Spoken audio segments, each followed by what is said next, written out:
I'm Tara. I'm Ryan. We love Disney movies. So we decided to watch them all, from Snow White to Frozen 2 and beyond. Each episode will watch a different Walt Disney Animated Studios film and tell you all about it. Did we like it? Does it hold up? Who's our favorite hero? Or villain. We'll give you history and fun facts about each movie. And sometimes we'll invite our friends to watch along with us. So put on your tiara or your evil crown and join us on our adventure. This is Tara and Ryan's Princess Diaries. Hello, listeners. We are back today with Disney's 1967 The Jungle Book, and we have a very special guest today. We do. Everyone join me, and I've lost her window, so I can't see her. There she is. Everyone join me in welcoming Marjorie. Say hello, Marjorie. Hello. We used to work together in, I don't know if I've ever said where I worked. I don't think you have, so you just say Maryland. In Maryland. In a state. Yes, Yeah. And she reached out to us and said she wanted to do The Jungle Book. And I'm curious, why? Is this a one that's kind of close to your heart, or do you have an early memory with Jungle Book, or? It is. So there are a lot of Disney films that are close to my heart, let's be honest. But yes. The Jungle Book has lots of cool animals in it. And as a kid, I was really into animals. I still am an animal lover. So I think that's why I fell in love with it. Like, they had a really cool tiger and panther, and Baloo was awesome, and elephants and everything. So I think just the fact that it was like an animated zoo just really did it for me as a child. That's awesome. It's interesting because thinking about that now, I feel like the last few ones that we talk about liking as a child, this one, Sword in the Stone, it's a lot of ones that are like a collection of short stories, especially in this. That could kind of be divided up. Yeah, it's like they go and they do this adventure, then they go into this adventure. It's a bunch of little short adventures that have kind of an overarching story. But I wonder if that speaks to like our kind of generation's short attention span. Is we all grew up with these ones that was like, he's with the elephants. Okay, now he's off doing this. Now he's off doing this, instead of just like a full tale. But Yeah. anyway. I mean, it spoke to me as a kid with like ADD, so. Yeah, absolutely. Yeah.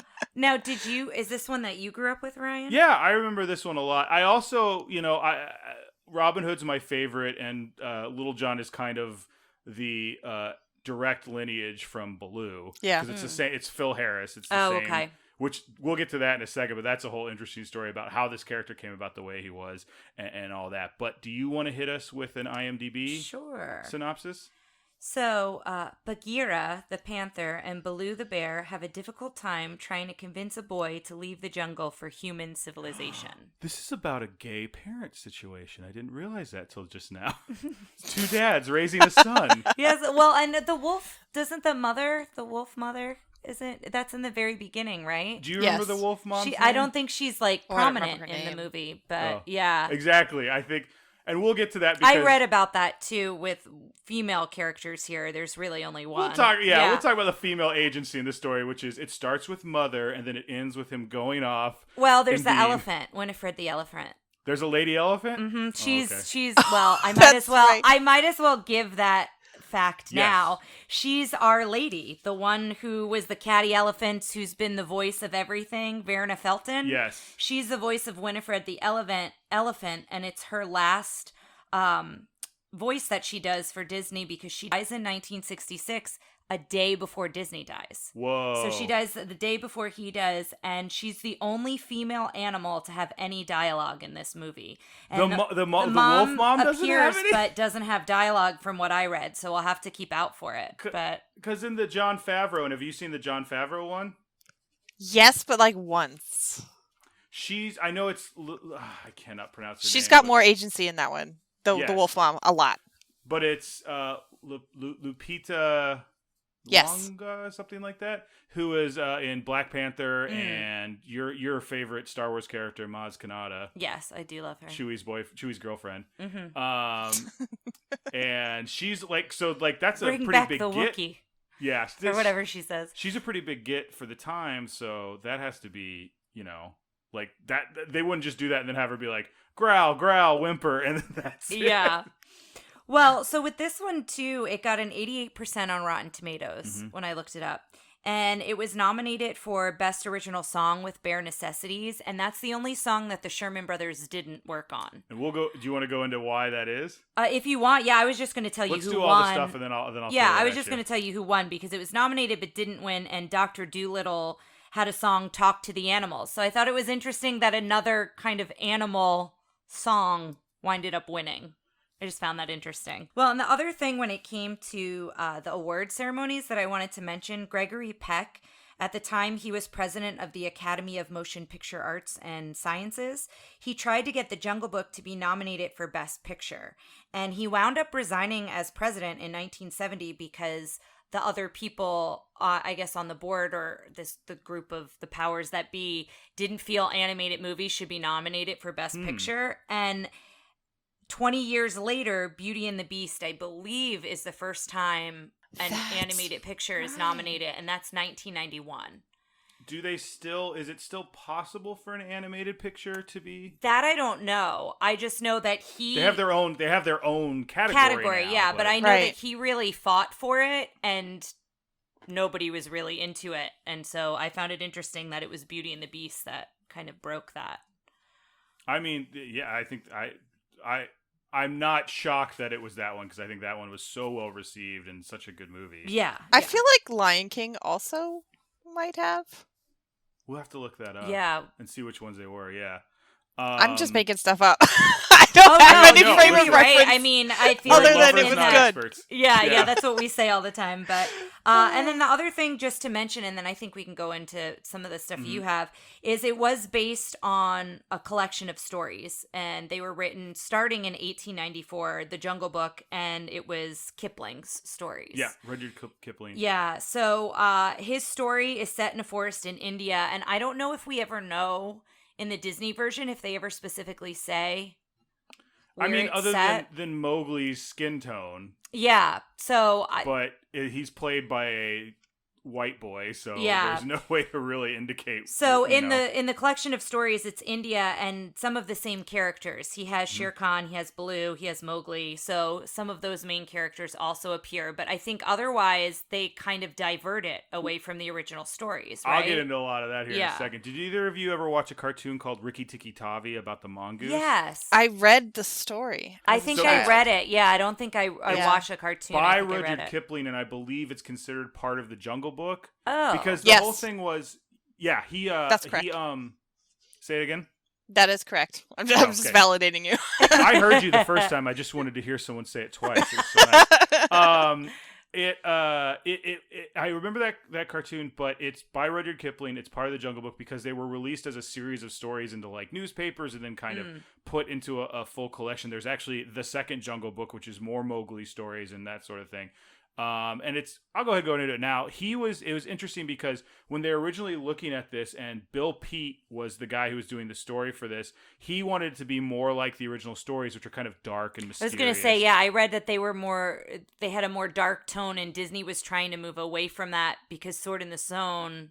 Well, I don't know that it was Sword a in the direct Stone- connection, but Yes. Sword in the Stone kind of flopped for that. And it was Bill Peet's baby, so he went to Bill Peet and said, "I want this needs to be more fun. We need to do this." And it's actually what drove them apart, and Bill Peet just quit the studio. And that Bill Peet, the Bill Peet book I read, he was like, I just left one day and didn't come back. Oh, wow. Like, he didn't quit. He just called and was like, I'm done. And they did not actually reconcile. And then Walt passes and then Walt away. passed not long after that. And it was something they talked about in the documentary, and they reference in the documentary the book that I read. And they were like, and he says in there, I really am. He goes, my one regret about working with Walt is I never got to, say I was sorry. We never made up. He goes, but I think he left knowing that we were still friends and this and this.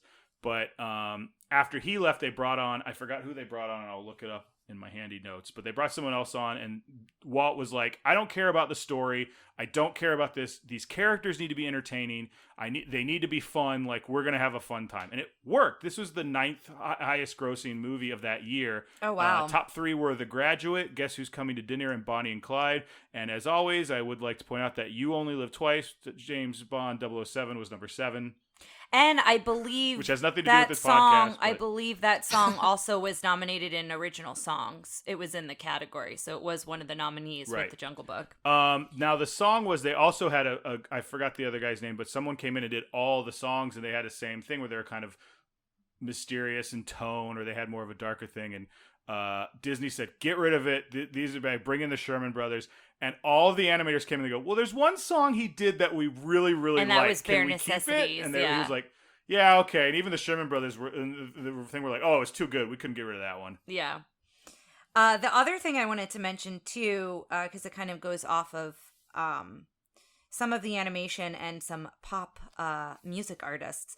Did you know that the Vultures originally were going to be voiced by the Beatles? That was the original plan. So I didn't hear that, but I did hear that they were 100% going to be like the Beatles, and their song was going to be a rock song. So what happened was, apparently, again, I always say apparently because facts are sometimes conflicting, but apparently their manager, the Beatles manager, approached Disney Studios about it and wanted the Beatles to be in it. And so the studio went ahead and designed the Vultures to resemble them. So they've got kind of those mop top haircuts. Yeah. So and some reason they kept that animation, and when the manager brought it to the Beatles, Lennon vetoed it. He was like, tell them to get Elvis Presley instead.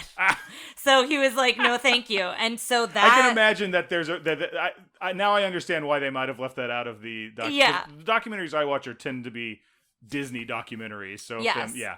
Yeah, so that's the fact I read about it, and so I just found that interesting. Because the Disney documentary said, Walt said don't do it because it would date the picture. Now, Disney has a history of making things seem and more I mean, like that they could made have the also decision. been the opinion when they were going back and forth, Yeah. Where he was like, well, maybe it's just, like, not worth it. But Right. yeah, sometimes they change things a little bit.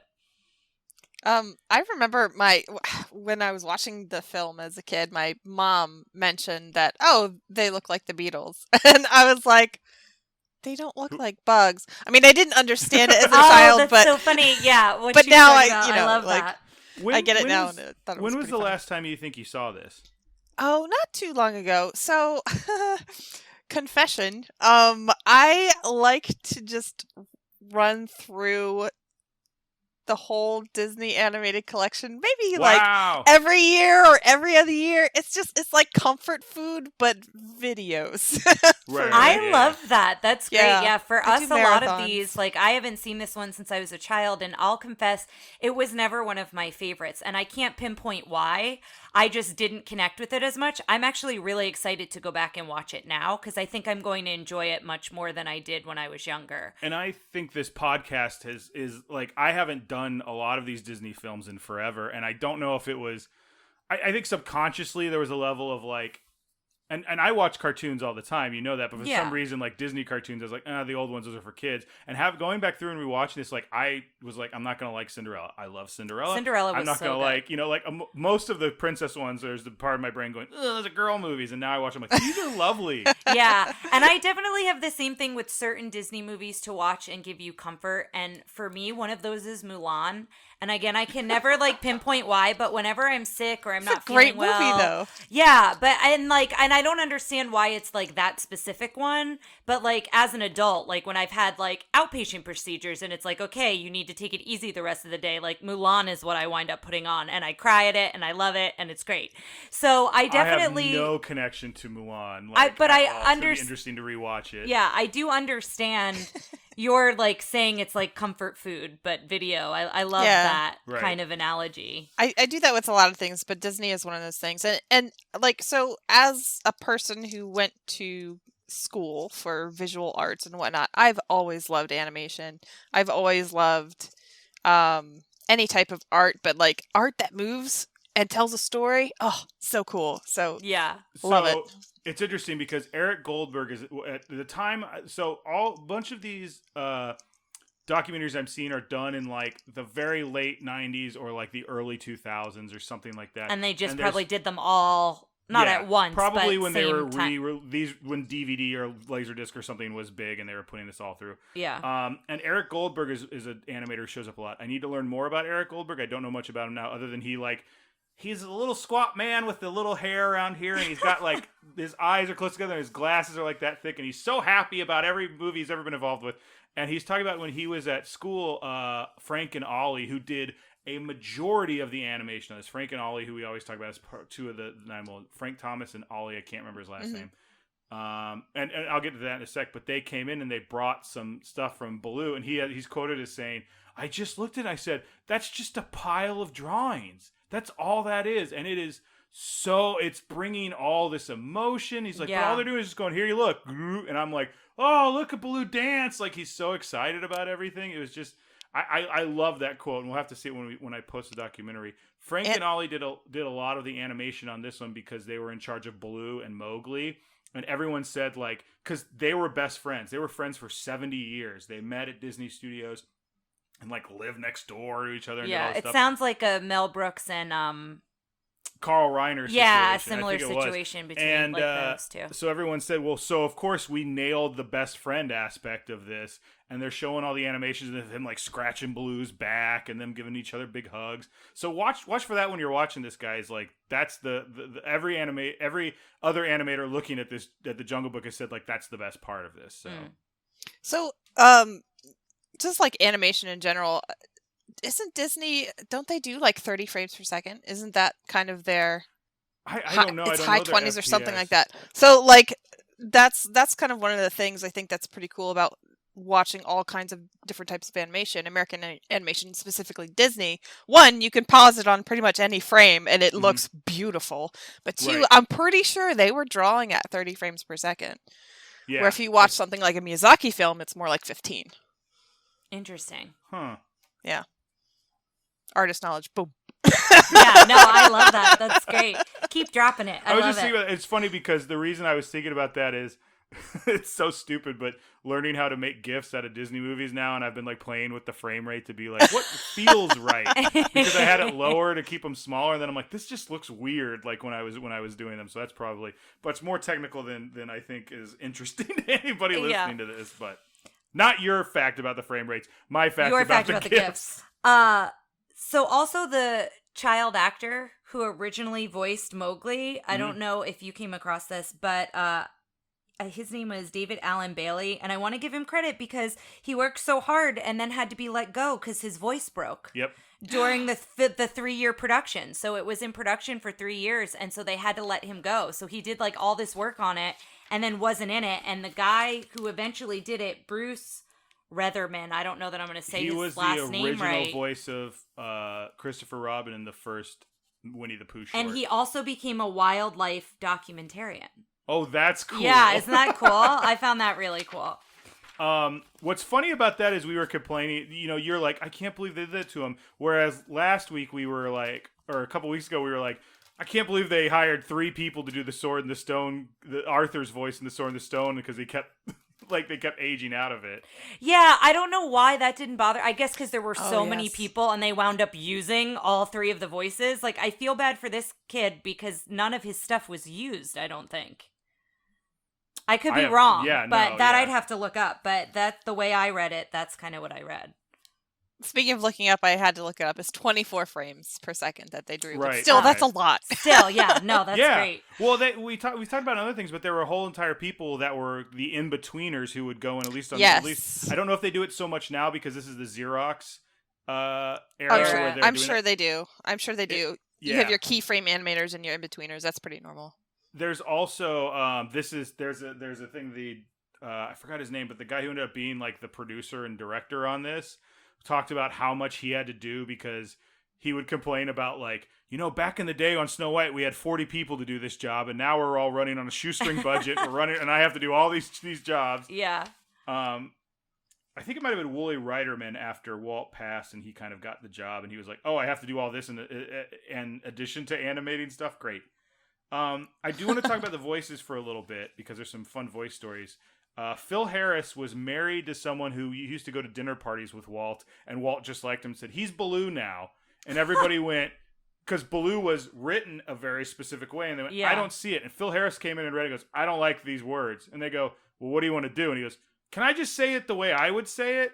And he did a recording session, like he was like, "Oh man, Mowgli, you gotta blah," like he does. And everyone went, "Stop!" And they like rewrote Baloo completely for Phil Harris's character. And then like there was another time when they got Louis Prima was the voice of King Well, Louis. and I read that I think originally they were thinking Louis Armstrong at some interesting. point. I don't know, but Louis Prima obviously is the one who wound up doing it. There's a whole story about recording that song that they don't want to talk about in the documentary because they have all these pictures of like all the musicians like dancing like but they're they all doing. recorded it in separate spaces, right? Not well, apparently I guess eventually they did, but there's a recording session where they brought him from Vegas and they go, it got a little too crazy for Disney. And it was like so I think they all came out and just got nuts with it. Yeah. So they did a recording. I love that. They did a recording session. It was supposed to be the call and response scat between Louie and Blue. Yeah. Where he's like, well, it was supposed to be legitimate call and response. Like I would say something and you'd say the same thing. And Phil Harris got it and looked and goes, I wouldn't say any of this. And they're like, well, just do whatever you want, Phil. And so that's why when you watch it in the movie, it's completely different. That's funny. Because Phil just went, I'm just going to say what I want to say here. But like George Bruns had to come back in and re-record it apparently. Because the recording session got so wild that they were like, well, we'll see what we can scavenge from this. But it was just it was Louis Prima and his Las Vegas band just going nuts. I love that. So you're talking about Phil Harris, and he's obviously in Robin Hood, as well as Little John. And I think he's in the Aristocats too. The next movie. That's right. That's right. He's also in Tailspin, isn't he? Do you remember that show? Tailspin. I mean, Baloo's in Tailspin. Baloo's in it, yeah. But like, Harris. did they get him to do the voice of that too? I'm gonna find out. I feel like he looked a little bit older when he did this, and Tailspin was like 30 years later, so I'm not exactly sure, but I'll find out. What were you going to say about him, though? Oh, no, it just made me think about Tailspin. Oh, okay. Yeah. Well, that was my jam. I loved Tailspin growing up. That was when I watched a lot. have been, spoiler, I've been pitching that we should do the first episode from some of the cartoons. Yes. Stuff. Yeah. Ooh, yes. We should do that. It's Ed Gilbert. So Phil Harris it's just a very, very convincing sound alike. I'll have to watch it again because maybe I'll watch it later today and like compare the voices and kind of see. Do you have anything else you want to say? Or does this seem like a good time to hop in? I mean, we could jump in. I have some things about Disney and like him passing, because I feel like we talk about Disney so much, and I just have some facts about him just to kind of honor him, because this is the last film time that we're really going to talk about him as being a part of things. He wasn't even able to see this film like he passed the very end of it. He passed before it was released. Yep, that's right. Yeah, so what wound up happening was this was the last animated film supervised by him. I think the something millionaire. There's like the $1 million. I don't something, know. Whatever that is. Yeah, that it's sounds not right. But whatever it was, that I think was live action, and I think he also was supervising that at the same time as this. Into it. But we should play a game called "Does This Sound Like a 1960s Disney live action movie?" The $1 Million Duck. That was it. Was it really? Was that it? Perfect. 1971 film, $1 Million Duck. But this was the last animated film that he supervised on, and it was the first film to be released after his death. So he passed in 1966. This came out in 1967. So he lived to be 65, so he's kind of young. And as a film producer, he holds the record for the most Academy Awards earned by an individual. Wow. He won 22 Oscars. He holds it to this day? That's what it said. Wow. It was Wikipedia. No, I think that makes sense. Yeah. That makes total sense, but I didn't think about that. So he's won 22 Oscars and 59 nominations in total. Wow. And he was a heavy smoker, and most of the time cigarettes without filters. So that's what that's what happened to him. He was diagnosed with lung cancer. In the documentary, they when they reveal it's lung cancer, they cut to a black and white picture of him in the studio with a cigarette, and I'm like, this feels a little insensitive. Because they're not like, look, he's smoking. It was like, well, it was a great man. And I'm like, well, you couldn't have found a picture of him without a cigarette? Maybe that was the problem. He was a heavy smoker. Yeah, maybe you couldn't. But he's diagnosed with lung cancer, and then he winds up passing away 10 days after his 65th birthday. So he had just turned 65, and it was oh my gosh, I'm not going to be able to say it. Circulatory collapse, which essentially is just a complication from lung cancer. Like his circulatory system just basically shut down. So the story in the documentary is people were kind of, you could tell a couple people were like, it was basically like people started noticing, and then 2 weeks later he was gone. Yeah, like it was pretty quick. I think he was diagnosed maybe in November, and he passes in December. Like it was pretty rapid. Complaining about a pain in his neck. Yeah, and he apparently had a nurse. Which this is a story I'm like, because they kind of went, oh yeah, he had a nurse who was with him all the time, and she would always give him massages. And I'm like, 1960s media mogul with a nurse always giving massages, huh? I'm like, oh yeah, she knew him so well, and she said this, and she was like, yeah, something seemed off. And it was just like one day he came back and somebody, I forgot who saw him, but saw him and they said he was whiter and he was gaunt. And they were like, oh, Walt, you don't look well. So like, so then the next week he didn't come in and everyone went just like, oh yeah, he's sick. And then the next day, the next week, Ollie Johnson, I think is his name, came in and said, Frank Thomas and Ollie Johnson. Ollie came in and was just bawling and was like, Walt's gone. Yeah. And everybody just was like, apparently just devastated, and they were like, well, what are we going to do? And the only person who knew at all was Wooly Reiterman, because Walt called him in the last few weeks and said, if I'm gone, you're in charge of this. And he was the only one who knew. And then everybody else was kind of like, it was interesting because the documentary makes it seem like, Walt was really talented at taking people and making them feel heard and making them feel like, like inspired to do what they were doing. And he was really visionary too. Yeah. Like he could see so far ahead, and that's a really hard thing to replicate. To put somebody in his shoes. Well, right? It's like I've said, I love Bill Pete's version of him in his book, which is he's kind and he's this, but he's also mean and like cantankerous. Yeah. And I've worked at a studio with a figurehead like that, and Marjorie knows what I'm talking about, and they can also be very like good at what they're doing and inspiring, but at other times it's like, this is what we're doing. And he was just this force of nature. They say that in the documentary, they call him a force of nature, but I think when he left, it caused all these people to step up in a leadership role, because previously they'd just been these creative geniuses and allowed to do that, but they had to we have to get this through the door. Yeah. And this is, to be honest, this is kind of where we start having a downturn in the quality of the pictures for a while.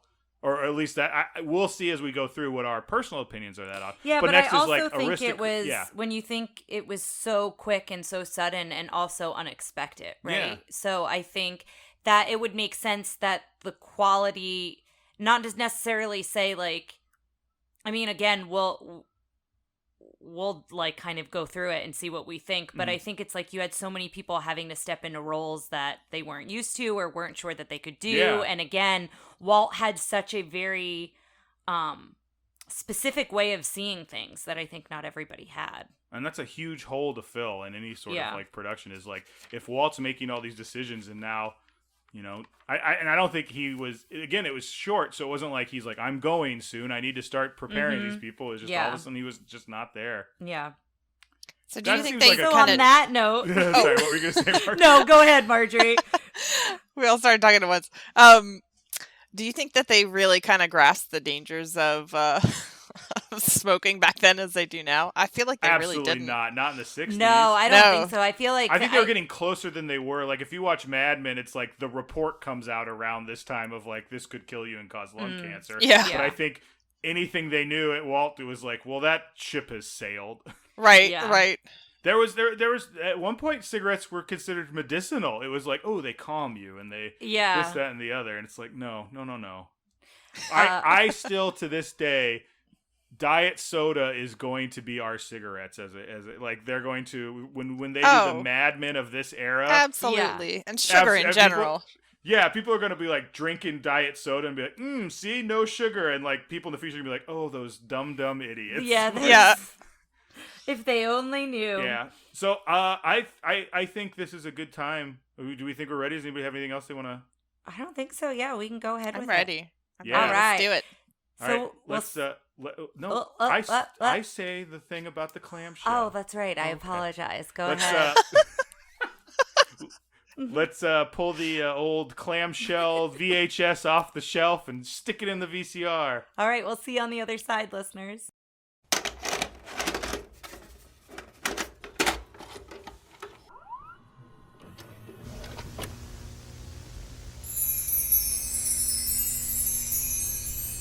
All right, well, welcome back, listeners. We just finished The Jungle Book, and I don't know, do we want to talk about overall feelings, or do you want to just dive right into it? I feel like I might have a new favorite Disney character.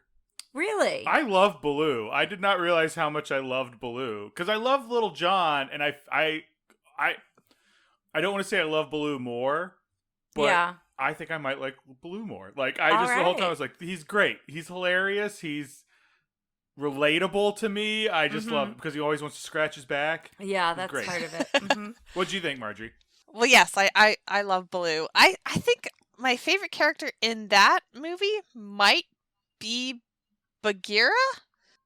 Bagheera was low-key really I was good going too to say, me. yeah, Bagheera kind of became my favorite because he's not like Jiminy. Jiminy, like, flat out leaves Pinocchio, like, really pieces out. And even when Bagheera says he's leaving, he's within earshot.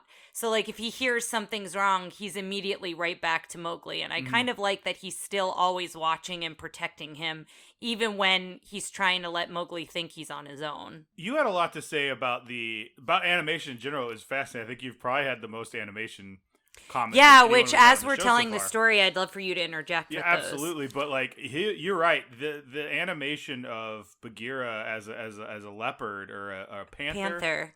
was Leopard. just Yeah. so. Oh, a leopard. Sorry. Yes. What's it? What? Okay. So Panther is could be a jaguar or a leopard, but really what makes a panther is they're black. So he is a panther. He's a panther, a But leopard. He's a jaguar. He's Yeah, a so- leopard. or Jaguars, leopard. South America, leopards, yeah. Okay. Do we want to just kick it off and let's go? Yeah, 'Cause sure. So I'll get started and then please feel free to interject Sure. wherever.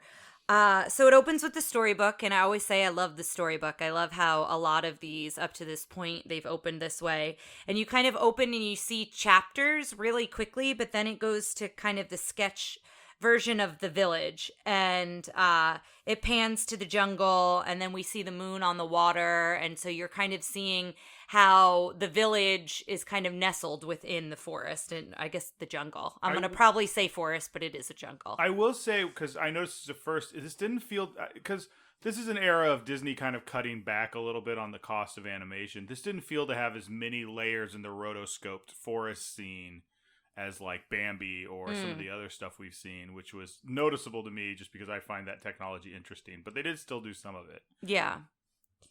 Well, and so then it cuts to the waterfall. So in this waterfall, we see a couple different times, and you hear a voice, and you realize it's Bagheera who is the narrator, but at first you kind of just hear his voice. Well, did you recognize his voice from other Disney things? No, who is he? Well, we haven't heard him yet, but he is the narrator in the Winnie the Poohs, and he's actually Sir Oh. Hector. Oh, he's Sir Hector? Oh, Yes, that's which fun. I don't know if I would have caught, because Yeah. to me, Colonel Hathi sounded more like Sir Hector than Bagheera, but yeah. So, and we were wondering at the beginning if they mention India, and they do. Bagheera says in the jungles of India right at the beginning. So Yeah. it kind of sets it up. And then we see a baby crying in a broken boat, and he calls him a man cub, and he's in this basket. And Bagheera's not really sure what to do with him, and he brings him to a family of wolves. He realizes that they've just had a litter of cubs, and so he thinks this would be a good idea. And so he just leaves the basket, and I like the whole bit. He leaves the basket, and then he hides, and even then he's still watching over Mowgli from the beginning, but then Mowgli doesn't cry. So then he's got to go and touch the basket, and I love that Mowgli lets out this cry, and like Bagheera jumps, and then it like notifies the wolves. So I like that whole bit. And we talked about, this is 2 out of 3 Raised by Wolves characters. It was, do you remember what the third one was? Because it was Pecos Bill. Oh, Tarzan. Tarzan, that's right. I Yeah. always forget Tarzan not raised by wolves, but well, raised by gorillas. Left in the Wilderness. Yeah. Raised by the wild, I guess. I keep forgetting. I haven't seen Tarzan, so it doesn't. I know. I'm still shocked you've never seen Tarzan. But yeah, so he taps it to cry, and then the mom wolf takes him into the cave with the rest of the wolves, and the father is also kind of there too. They kind of agree. They like share a look, but they don't talk. And then the next thing we see is Mowgli calling to the wolves as he's grown. I mean, he's not grown as a man, but he's now like a boy versus a baby. And so the wolf pack elders all meet because they start talking about Shere Khan came back.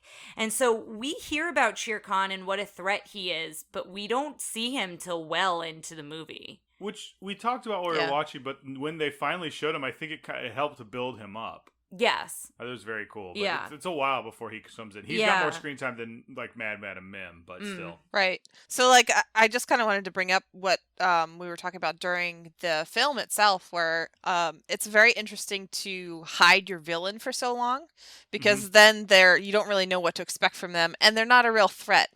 And I think for Mowgli, throughout most of the movie, even probably to the very end, till when Shere Khan literally leaps in his face. Yeah, like jumps at him. Yeah. Then in that moment, he's like, "Oh crap!" Yeah. But up to that point, Shere Khan like really isn't a thing for him. He doesn't take it seriously. He wants to stay here. Like he doesn't understand like the severity of the situation. Right. I'm not sure this was intentional by the creators, but that kind of feels like a tiger.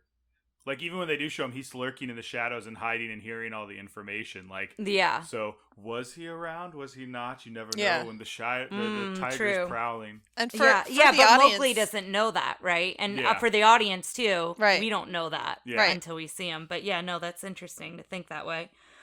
That's one way of keeping the film so lighthearted, I guess, for so long. Yeah, very much so. And so, because even when Ka comes in, and we'll talk about him in a minute, like, he's got humor to him. Yeah, so there's a build of villain. Yeah. Right. So the Wolfpack elders, they're discussing this about how, Shere Khan's going to want to kill him because he doesn't like man, and he's not going to let Mowgli get to be a man to where he can hunt and have fire and all of these things.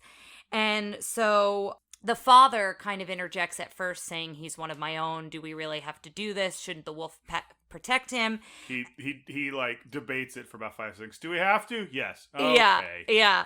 And then Bagheera interjects and says, and again, I feel like Bagheera is like this all-knowing. He's always present in some way.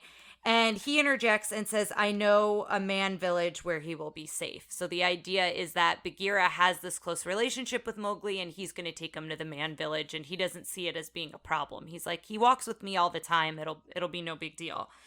And so this is where you first mentioned the animation, Marjorie, about the weight with every like footstep that Bagheera takes. And we see that with a couple different characters, but... Yeah, you see kind of like, I think all of them have some kind of weight, but they also animate it in such a way where Mowgli's weight looks different than Bagheera's, looks different than King Louie's, looks different than the elephants. Like, they're really considerate of how their characters kind of move in the space that they're given, and I think in terms of animation, sometimes that's a lost art nowadays, because everything's CG, but... It's like, it goes back to like, well, why were the Jurassic Park dinosaurs so great when we watched them? Like, obviously it's not the textures. It's the weight. They feel real in the world that they live in because they behave by physics, right? And so like more modern CG Jurassic Park movies or whatnot kind of lose that. They look really kind of silly and not as believable because they don't have those limitations. Like, you'll see a raptor like jump up on top of a T-Rex, and it's like, well, no, they weighed like 600 pounds. Maybe they couldn't do that. Yeah. But anyway, sometimes when Tara and I are watching something, I can go, oh, that's CG, and oh, that's not. And she's like, how do you know? And I'm like, well, I mean, I look at fake things. My job is to look at things that aren't real all the time. Yeah. So like, I see them, and like, if they're a little floaty or they don't quite get it there, that's what kind of keys me in. Right. If it doesn't behave the way you think it is. But in the Jungle Book, and you'll see this with a lot of, especially older Disney films, they have that weight to each step the body gives. Like when King Louie's bouncing around, you can see it literally jiggling, and you can imagine the weight of his fur, too. Depending on which arm he's on. We'll get to King Louie in a second. The thing I want... But like Bagheera is like, I don't know. Bagheera's you see it so in every sleek, movement that he takes. Too. Like, his movements are so... I mean, and like you said, everybody's movements are different. But his are so drastically different because he's similar to Shere Khan. They're not the same, but they have the same kind of sleek, quiet movement where you wouldn't necessarily know they're there. The way that they move. Yeah, it's like careful foot placement, I want to talk too. about Big Cat's shoulders, because like, I feel like that's something I don't really think about. But you immediately, like, if he had drawn it like a dog or like the wolves where they're just kind of like pat, pat, pat, pat, pat, it's different than the cats doing like their shoulders extending go up their and over like so Right. much, and it's so noticeable and well done in this. And I think It's interesting because I didn't see anything in the documentary. They didn't really talk. They talked a lot about like the characterization, but they didn't talk about the technical aspects of drawing jungle cats or anything like that. I think I read somewhere that they did go. I don't know where, but they did go. You think they didn't go to a zoo? You think I thought I read something about going to a jungle, but I could be like, wrong. Throw no, your and again, right, but that just sounds.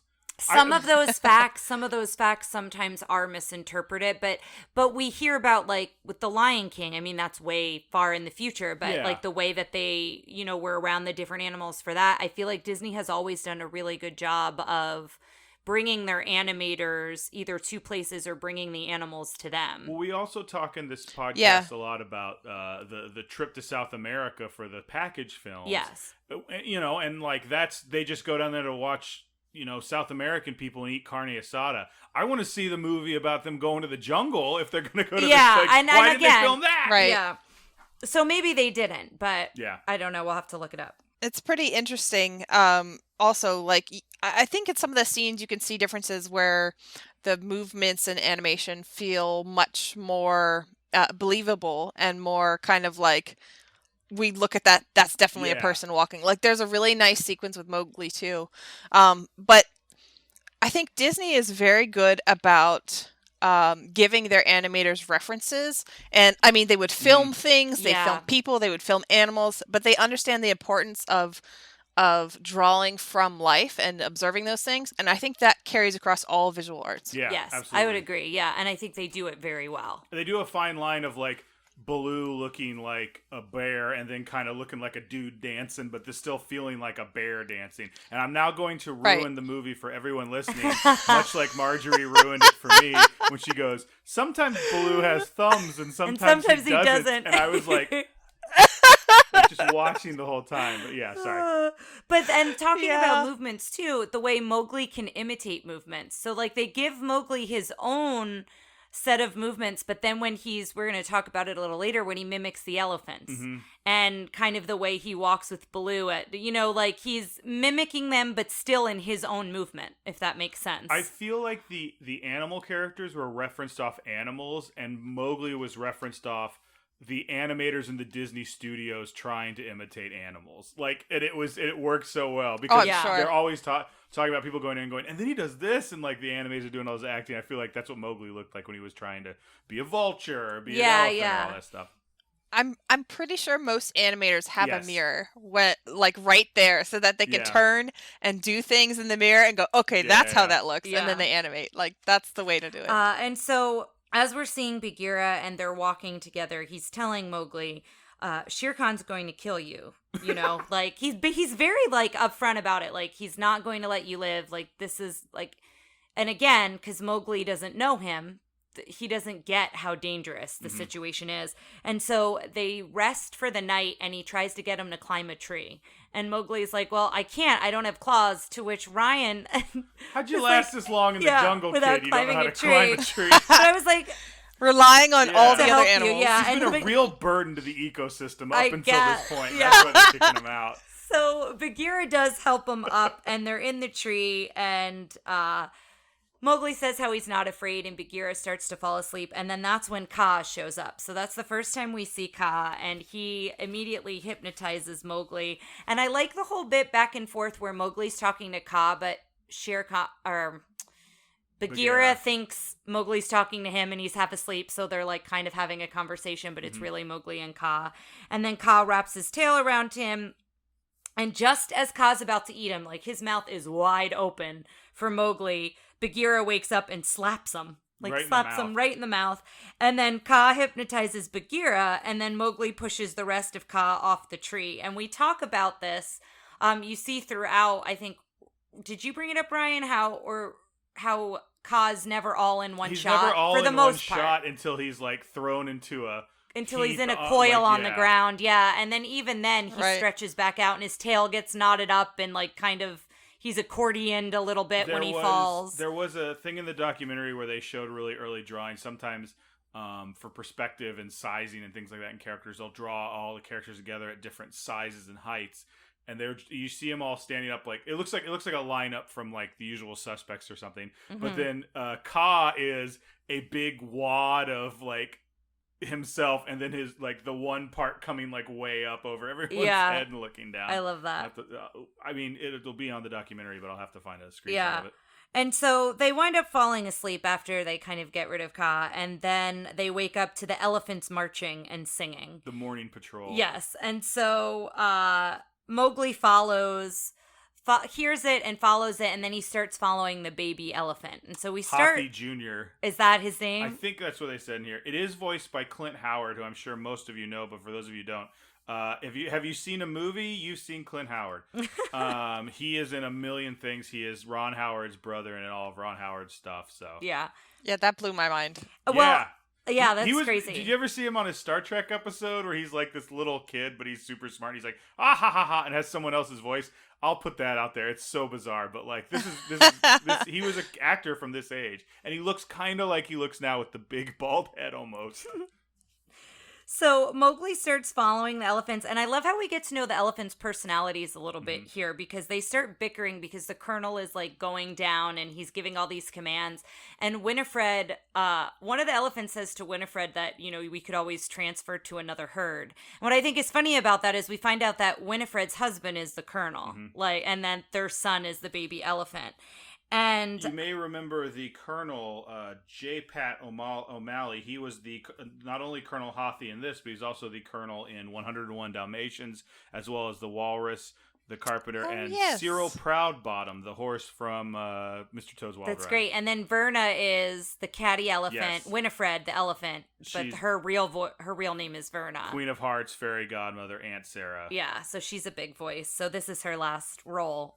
So it's exciting to kind of see her back as an elephant again. And she's got a little bit of the catty elephant in her. She's not like mean. She's more just matter of fact in this one. So he goes down the line and he's doing the inspection, and then that's when he comes across Mowgli. And that's how kind of... He says something about, like, a man cub doesn't belong here, or doesn't belong in the jungle. And then Bagheera gets involved and is like, oh, I'm taking him back to the village. It's like this whole back and forth with them. Now, it's interesting that this comes up here because Rudyard Kipling's original novel or series of stories, kind of one of the criticisms about it is it's pro-imperialism.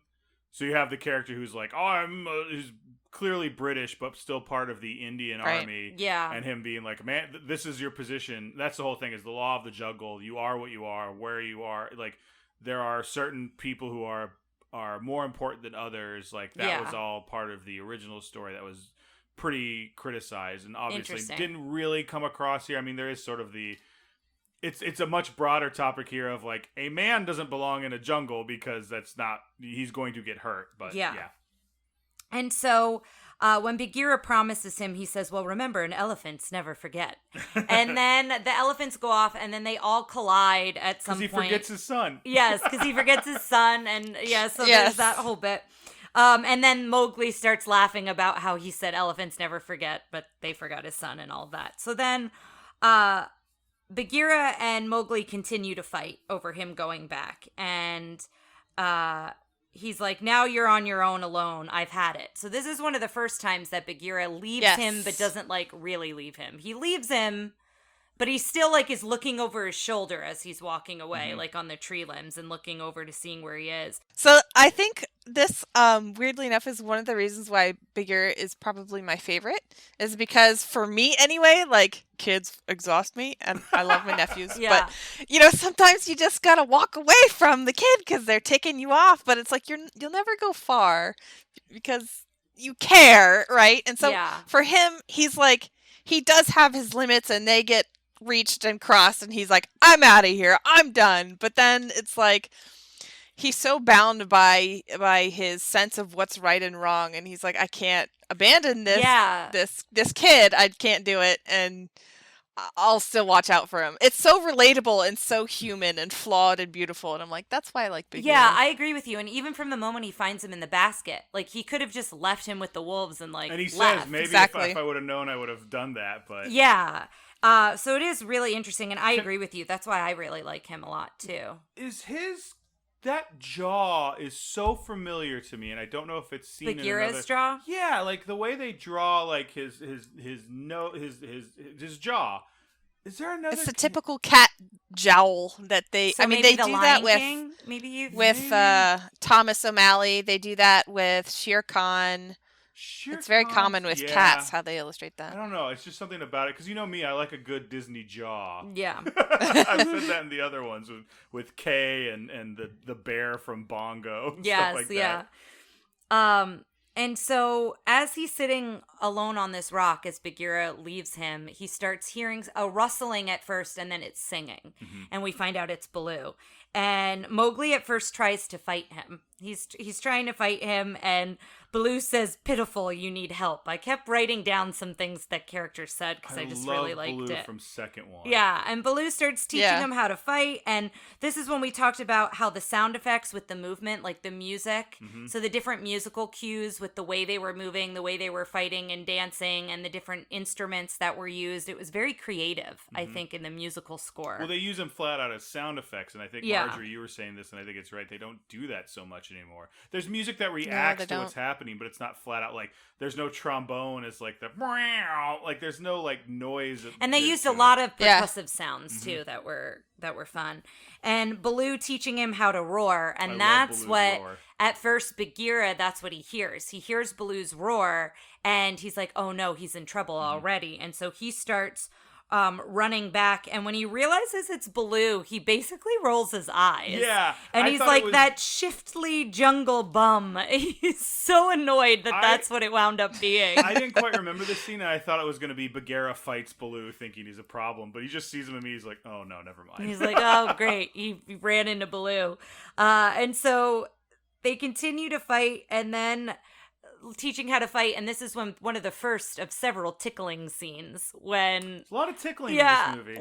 That's a weird theme in this that I never realized. Yeah, we started noticing it because when we watched Sword in the Stone, Merlin seems to like being tickled. Like there's something in there that happens with Merlin. So we've kind of been keying in on tickling a lot in Disney movies. So Mowgli, he starts scratching his back and then tickles him, or is the tickling might come before the back scratch? Later. Yeah, and then or he jumps on him or something and accidentally tickles him. And then I also like that he calls him Little Britches. Yeah. That's his nickname for him. And so then he starts singing Bare Necessities, and he starts dancing, and he tries to get him to eat ants, and he's like, you'll like the way they tickle, he says, when you swallow them. Yeah. And then Mowgli tries and can only get one, and it's like running up and down his arm, and he can't really get it. And then that's when the back scratch comes in, where and that back scratch scene is so good because Baloo scratches every part of his body on rocks, on trees. He uproots one out of the ground. Like, it's a whole good bit of back scratching. Constantly asking Tara to scratch my back, and I think she's recently finally getting it, because every time she used to, it was just this real, nice, loving. I'm like, no, you're mad at me. And now I'm actually annoyed that I keep getting asked. Flat out. Now she's so annoyed that she just straight is just like, ah, and I'm like, perfect, thank you. So you become too good at it. The whole scene could have gone on for another 3 minutes, and I would have totally related to it when he just finally then is like. I love when he scratches his head too, the top of his head. But he slides into the water when he finally gets that itch going. He's like, and I love the whole scene. And earlier when he turns around earlier and Mowgli's on his belly. I love I love how Mowgli sits on him, and is very comfortable with him. And I love the different ways they use the water. We see them in reflections in certain parts, and here they're floating as Baloo slides down in the water, and he's like, you just need to relax. And I think that's that's a very famous the idea of Baloo floating in the water with Mowgli on his stomach. I think that was in the new one, that was in the poster. I think this is I think it was so iconic they had to, And Bagheera's following them this whole time, and then finally he's just like, I give up. And Mowgli starts singing with Baloo, and he's laying on his belly like we're talking about.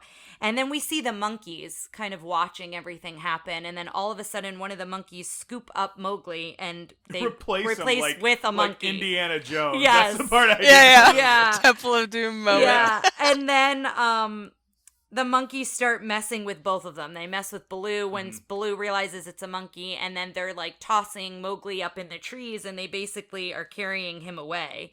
And then that's when Baloo calls out to Bagheera. And Bagheera is like, he again mutters something like, "Oh, it's longer than I thought, but I knew they'd need my help." Something like that. Yeah, he was waiting for Baloo to basically call him.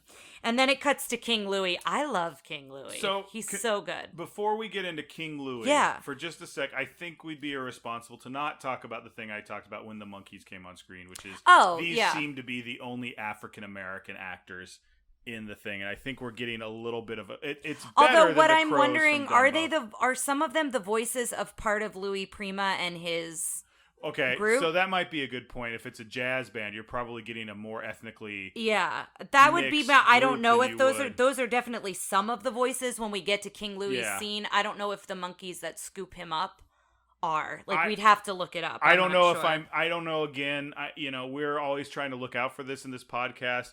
We're three Caucasian people making this statement, so I don't know that we're qualified. Probably not the best judge of this. So if someone wants to come at us who is better judge for this, please, as always, please send us an email.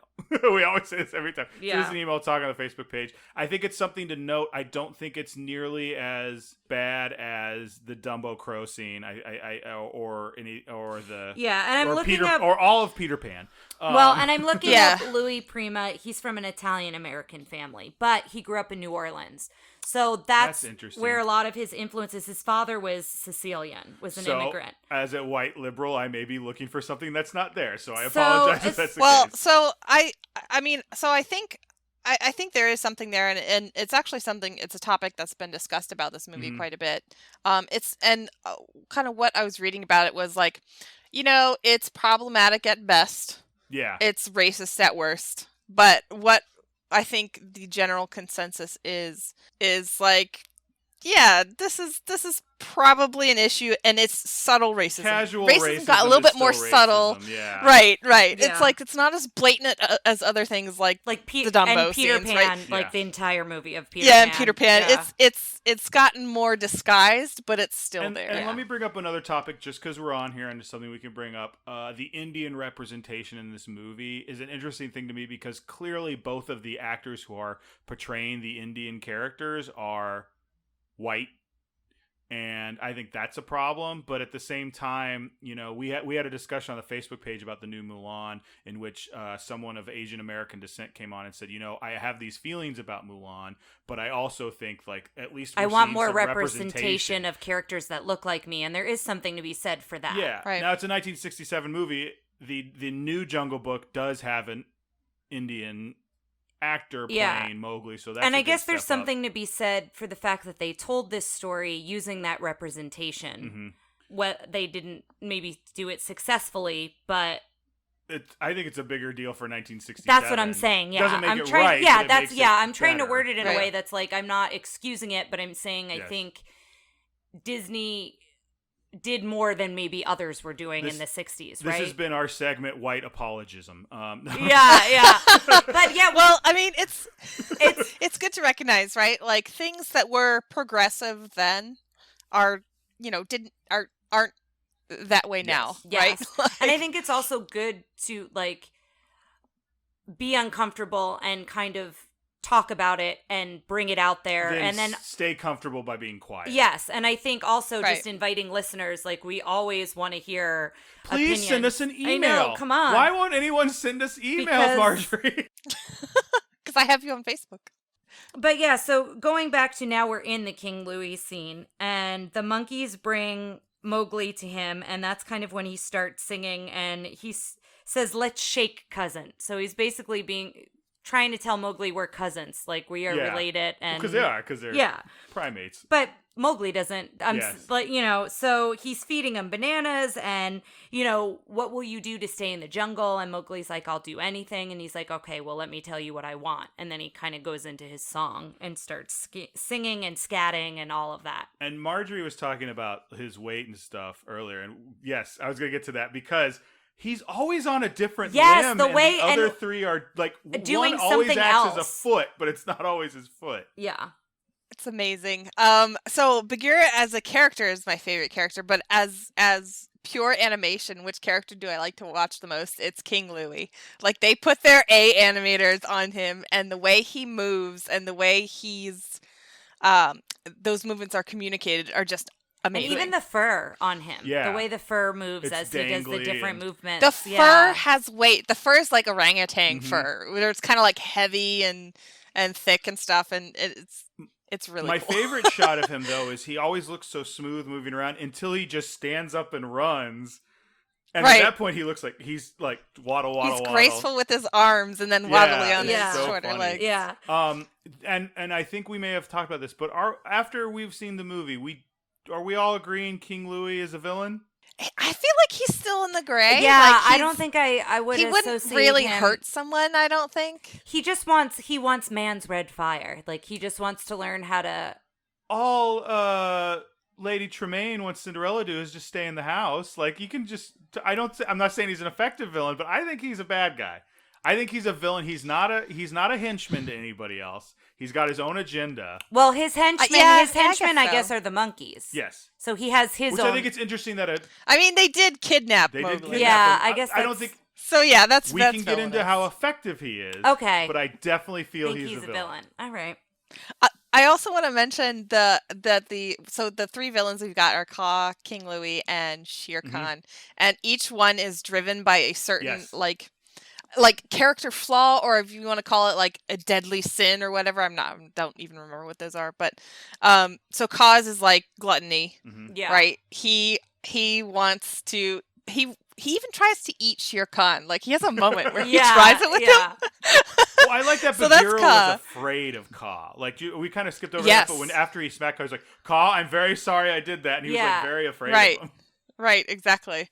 So Kaa's gluttony, and King Louie is envy, because he wants something that he doesn't have. He wants to be something else.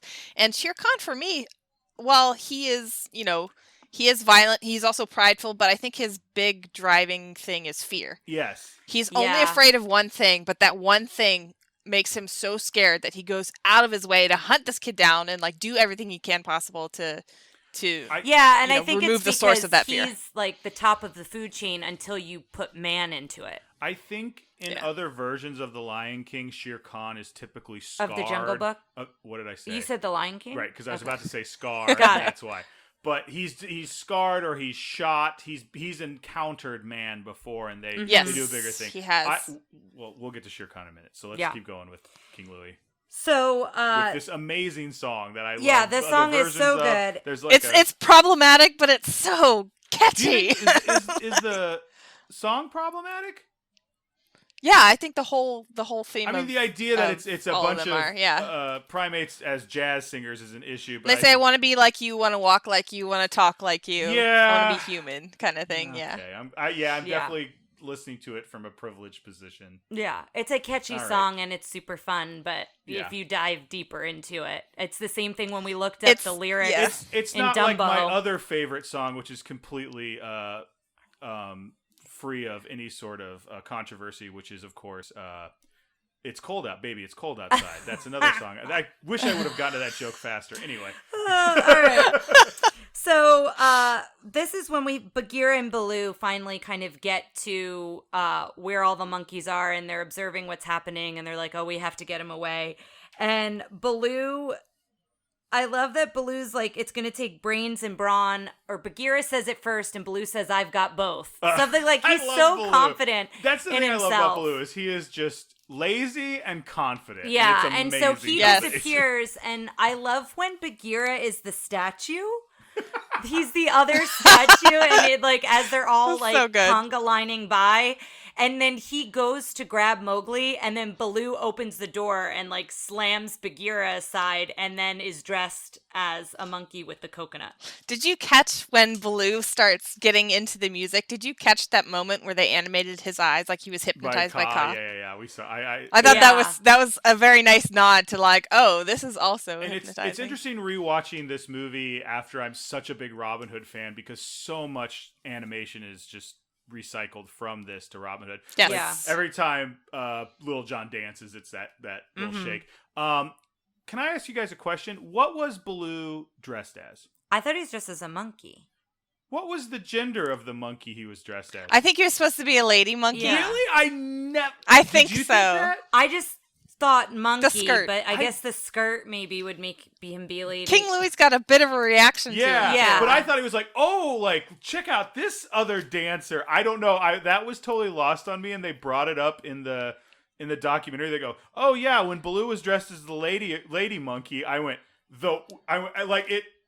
I popped. So I was like, excuse me? Like, but I never again, thought of that. I think King Louie likes the big ladies. Yeah. I was like, hey. And I also think that like we talk about how sometimes Disney over sexualizes their female characters. So you may have not known he was a female monkey because he didn't have lipstick on Or the. You know what I anything mean? like that, yeah. Like sometimes that's when with their animal characters, sometimes they go a little overboard with what makes a female animal versus the male. Phil Harris bears love to cross dress because Little John also dresses as a woman. That's right. And I think that's why, because that character is obviously a woman. Does not put on a voice at all. That's my favorite thing. I'm going to dress as a woman, but I'm still going to have that Phil Harris voice and do nothing. Everyone's just like, oh my goodness. Like every bad guy is just overtaken. Anyway, I was shocked when I saw that in the documentary. I was like, really? I thought it was, here comes another boisterous person that I love singing and dancing so much. This monkey looks like they love singing and dancing so much. I didn't see any romance angle to it at all. Did you see it when you watched it this time? Did you catch it? The reaction shot of King Louie definitely looks like he's a little more excited to see her than just, oh, look, another dancer. A friend. But then afterwards, all they do is just dance for a little bit. I thought he was just mad he wasn't a monkey. He was trying to, I don't know. Yeah, and so this whole bit with them back and forth is them scatting back and forth, which I do really like that. And we talked about that at the top about how he didn't repeat the call and response, not repeating what Louis Prima did. And then as he taps him at the end, that's when the coconuts fall off his face and his skirt falls and they realize he's a bear. And then this whole scene... chase scene happens where the monkeys are passing Mowgli around and Bagheera and Baloo. So it's a lot of these scenes when it's all the animals are scenes you really just have to watch because there's a lot of back and forth. And so then we see like afterwards, I like that Baloo and Bagheera both have black eyes. And how Bagheera doesn't realize he has one. He like points it out to Baloo and they're looking in the reflection. This is where we kind of see them talking in the reflection in the water. And Bagheera letting him know like, we can't keep him here. Like this is another reason why it's unsafe for him. And Mowgli looks so comfortable in those leaves in like that giant, what looks like a hosta, but it's like something else. I made the joke in the beginning about this being about two-fathered family. Yeah. But there is something to be said about like the two different types of parenting. Yeah. And you have the parent who's like the fun parent who like, you know, really keeps the kid entertained and makes him feel good about himself, but doesn't necessarily have a lot of responsibility. And Bagheera being more of the like, this is what we have to do. And I think there is Baloo flat out says, I want to adopt him. I'll treat him as my own. Yeah, and then Bagheera says the phrase, birds of a feather flock together, like trying... Well, what's the comment he says where Baloo says, I don't know, I never had a panther ask me, or something like that. Yeah, he's like, if you and I got together or something, got married. Which is funny, because I think they handle that pretty... just like, whatever, like... Yeah, you know, and Baloo is that type of character where I feel like he doesn't see it as a problem. Like Baloo's dated another species, you know, like just, you know, that he's real smooth like that. He's like, sure, why not? But they talk back and forth and about how Shere Khan is eventually going to find Mowgli. And, you know, Baloo's like, but I promised that he could live in the jungle with me. And it's this whole back and forth. And Baloo finally sees Bagheera's side and is like, okay, we'll take him back in the morning. And then it's morning. Mm-hmm. Like they've kind of thought about this all night and it's morning. And he kind of just tells Mowgli they have a long walk, but he doesn't let him know at first where they're going. Mm-hmm. And so, which is what Bagheera did. Yeah. And so he doesn't say where they're going. And then Mowgli sings Bare Necessities and it's so cute. And, you know, and he's like, and we're going to be together. And then they fight because then Baloo is trying to just tell him, you know, you can't stay here. I'm really sorry. I know I promised you. And then that's when Mowgli says, you're just like Bagheera, and he runs off. Well, Baloo gets really mad that Yeah. he said that. And That he's was like, right. you've gone too Yes, far. that's right. And That's right. I think the scene is the power of parenting together, because I think Bagheera should have been there to like. Baloo was not empowered to make this conversation. Like, and Bagheera, if Bagheera was there, he would have let him know that that's not. That way didn't work. I've already tried that way, right? Yeah, to kind or of just like lead him. Yeah. Yeah. And kind of fib to him, right? White lie to Yes. him until you couldn't anymore. And so they wind up getting back together, Bagheera and Baloo, and splitting up to try to find him. And then this is where we first see Shere Khan, and his entrance is probably one of the best villain entrances so far. It's really good. Shere Khan, the dark horse. Yes. We haven't ranked him yet, but he is a dark horse contender because he came out of nowhere for me. I was like, he's a tiger. I'm like, whoa! He slinked through those blades of grass, and the way that they did it, the way he moved, and the way the grass was, like, it was so good. The way he was approaching Bambi's mother. Yes. Which It's I such said, an intense are deer, entrance. like, are there deer in the jungle?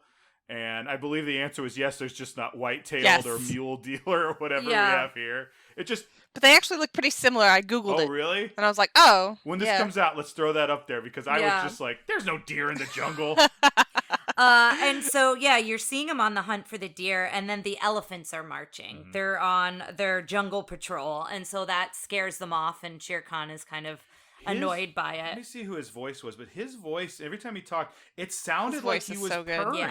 Yeah, his voice was so good. It was just this deep British. It's very, very nasally too, and they kind of capture that in the caricature of him as well. Yes. Like he's got this big nose and kind of a like strong jowls and stuff, and even when he breathes in, sometimes it's like and they'll like make his nose like flare out, wobble. George, they literally animate that sound. George Sanders, who doesn't seem to have been in a lot of other Disney stuff, but was in The Picture of Dorian Gray and All About Eve, so he's just a respected actor. But anyway.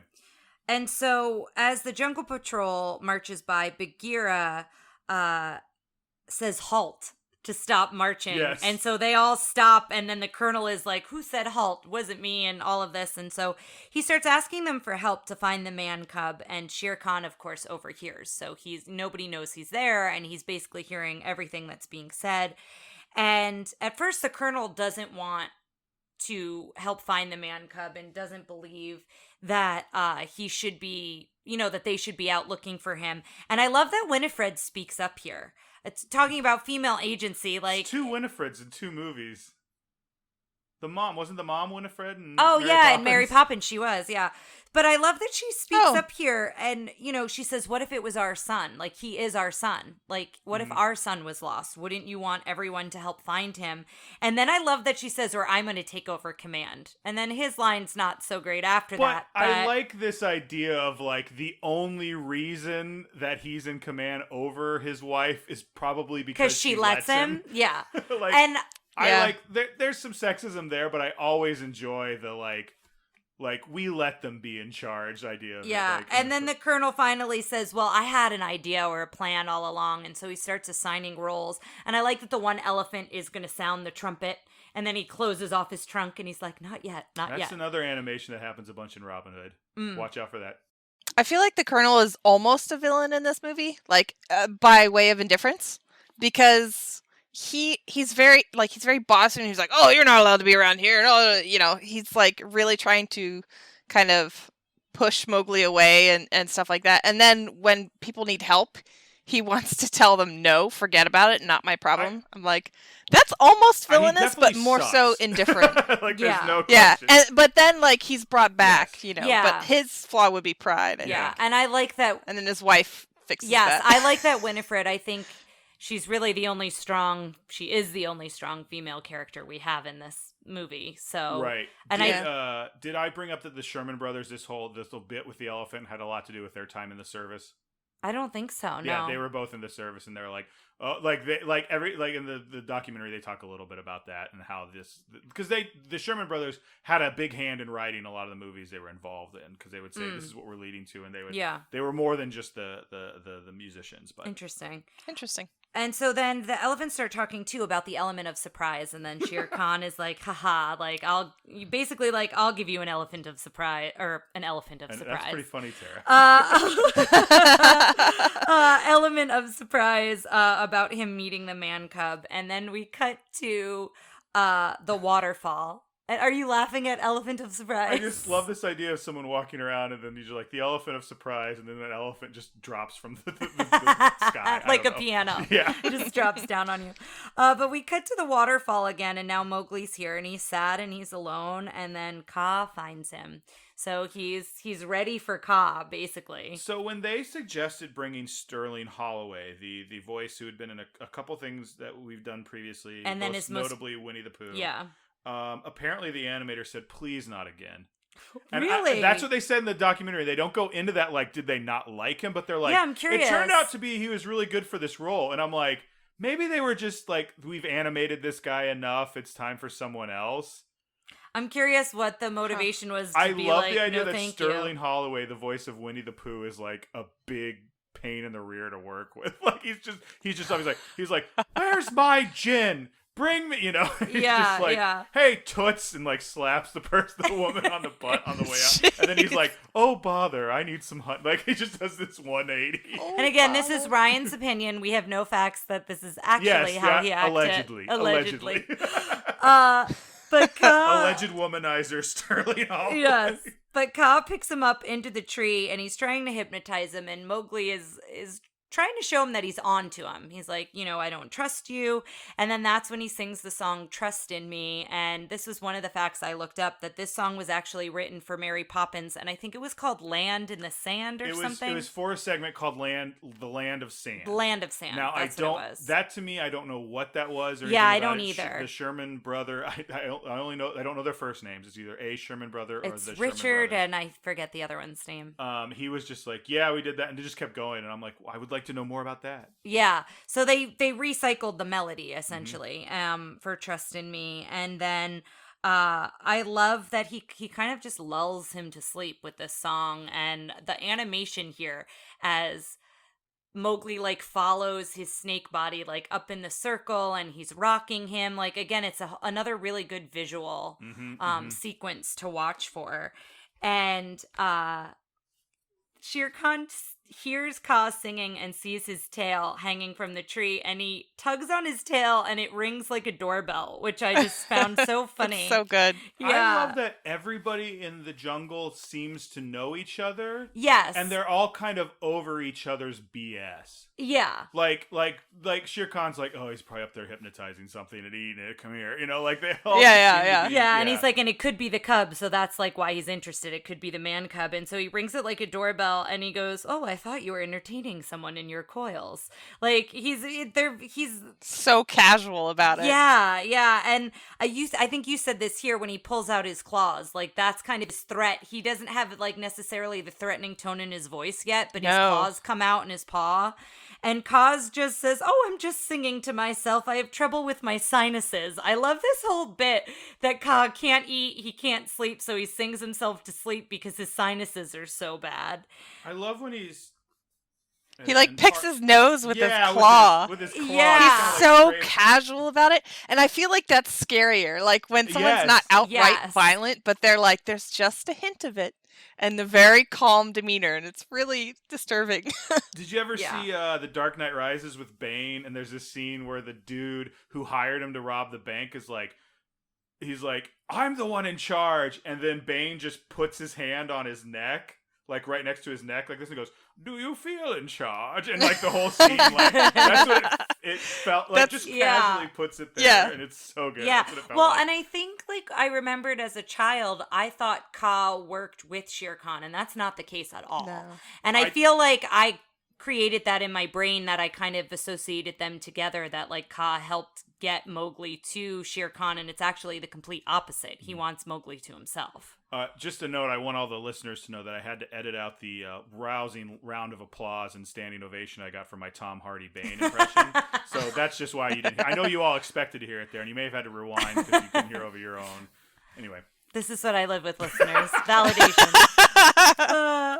But so Kaa's talking about his sinuses, and I love this bit where Kaa tries, we mentioned it earlier, I think, where Kaa tries for a minute to hypnotize Shere Khan, and Shere Khan's like, Not I can't be bothered with that Yes. nonsense. Like, he's literally just like, no, this isn't happening. He says something interesting, too, like, after he just flumps his big paw into Kaa's head, and Kaa's like, perhaps another time, and Shere Khan's like, yes, perhaps. Like, it's not a big deal. He just threatened your life. Yeah. And so he asks to search Kaa's coils, and I love that he shows him his head, he shows him his tail, and he's like, well, what about the middle? And he shows him part of his middle, and then Mowgli snores. Yeah. And then the bit about the sinuses comes back, where Kaa tries to snore and say it's his sinuses. And then what winds up happening is Shere Khan leaves, and he goes back up, and he's kind of uncoiled himself, and Mowgli's able to get away and kicks Kaa off the tree again. And it's that whole sequence again of his knotted tail, and he's all accordioned up. And then it cuts to the vultures. And they have a couple jokes in here, but they're deciding what they should do. And they're like, oh, don't do that again. What should we do? And like, nobody can decide. And one of the things they say is things are ripe and dead all over. And then someone's like, oh, you wish they were. And I just love that little bit. What do you want to do? I don't know what you want to, what do you want to do? Was something my mother would say to me when I was a kid. So I get like unreasonably angry at that joke. Because I'd be like, I don't know what I'm like, what are we going to do? I don't know. What do you want to do? And then finally, when I remember there was an age where I was like, well, I want to eat ice cream all day, or like whatever I wanted to do. And she's like, no. And I'm like, then why do you ask? Yeah. And so they're trying to decide what to do, and they see Mowgli, and they start saying his legs look like a stork, and they're kind of poking fun at him. They're not as cruel as, I'm trying to think of what movie. There's a Disney movie where people are really cool about their features. The Flowers with Alice. Yes, that's what it is. That was the one where the flowers were so mean to Alice. They're you got so really mean like, to Alice. Like Yeah, they're really mean. And I feel like the storks don't have that same hatred. The flowers are cruel. The flowers were very cruel. I don't feel like the vultures are cruel here.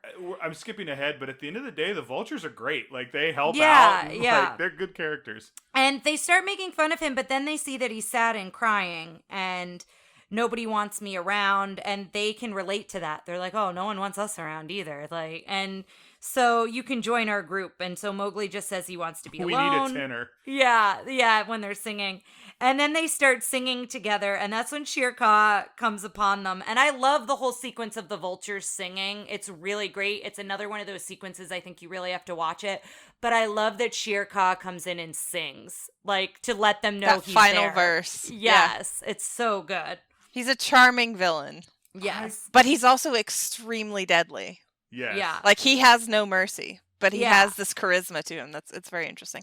Yes. And when he shows up, Mowgli still is not afraid of him. He's like, why should I run from you? Like, Shere Khan's ready for the chase. He's ready for Mowgli to run so he can chase him and catch him. Like, that's what happens when people see him. And Mowgli's like, I'm not scared of you. Like, why should I run from you? And then I love that Shere Khan gives him, I'll give you to the count of 10 to run. Well, because he's so confident. And this is the first time I think you see Shere Khan's, like, demeanor crack. Yeah. Because he's like, I forgot what he says to Mowgli. You're trying my patience, boy, is what he says. Yes. That's the first time you're like, oh no. Yeah. And Mowgli goes to get a stick. He doesn't run, like, in the counting. And then that's when Baloo comes in, and as Shere Khan goes for Mowgli, Baloo grabs his tail. And then Mowgli still taps Shere Khan on the face with it, like on his nose with a stick. Like, he still goes after him. I think Mowgli gets brave here, but before he was like unreasonably brave, and now he's like running and knows to get away, but he's also like his friend's getting hurt, and he's trying to be part of the fight. This fight that becomes between Shere Khan and Baloo trying to like save Mowgli is simultaneously like such a good combination of funny, like there's drama to it where you legitimately feel worried about the characters, but it's not too too violent. It's violent, but without being too graphic. Right.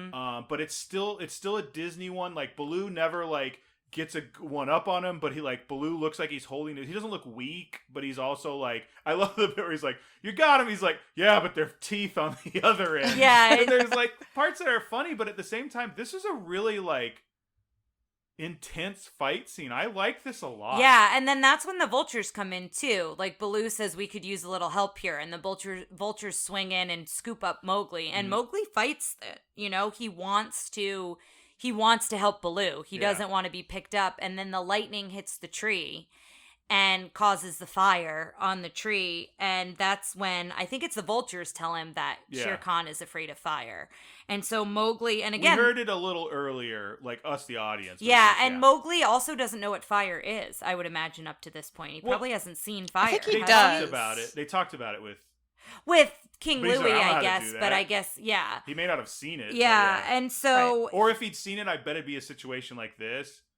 Yeah. Where he's like, "How do you make fire? Oh, you wait till a lightning storm and you hope it hits a dead tree." Yeah. Right. And so he gets it from the tree. He breaks off a branch and he ties the fire, the like branch of the tree to Shere Khan's tail. Well, before this, Shere Khan gets a hold of Baloo. Yes. And he is just, and it's just Shere Khan, and it looks like he's just tearing him to ribbons. Yeah. Which I think is a good way of doing it, because in the last shot is him punching him. Because there's a part where he bites Baloo on the butt, which and is that's funny, a little more comical. But I'm also like, that would draw blood. Like, Yeah, that's yeah. an issue. That would hurt. And I Yeah. like the way that they animate when the fire is tied to Shere Khan's tail, when it flips in front of him and it looks Yeah. like he's surrounded in fire. Like, that was a really cool moment, Like, it and he being- runs away. It being tied to essentially. his tail is kind of comedic, but they play it like serious. Yeah. And here we have another instance of a Disney villain not dying, though. Yeah, and Right. he just runs off. And then it starts raining, and we see that Baloo is passed out on the ground. And at first we think he's passed out, but then think Mowgli he's comes dead. over. Well, I think Mowgli thinks he's passed out. Okay. And then Mowgli's like trying to wake him up, and he's not waking up. So I think I would just wanted to mention that something that I never really noticed before with Mowgli in this fight is, one, he's got a lot of presence in the fight, but two, he goes through a lot of emotions. Like, he's still in this presence of like stubborn, defiant kid up until the very last moment. Yeah. Where Shere Khan leaps at him, and then in that moment he's like, "Oh, Yeah. I'm gonna die."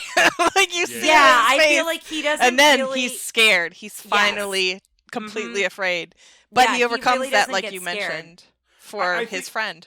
I think he overcomes. He's afraid, but then he goes back to being confident. But it's to help his friend. And It's I think a that's- different type. It's a different Yeah. type of fight and confidence. He's still yeah. scared because he still knows to run, but he's trying to help the bear that he loves. He's trying to help Baloo. Previously, he thinks he's immortal. Like, he's like, "What am I afraid of? I don't have anything Right. to be afraid of." And now he's like, He's okay. brashly Well, and most brave, but animals- now yeah, he's most- like, yeah.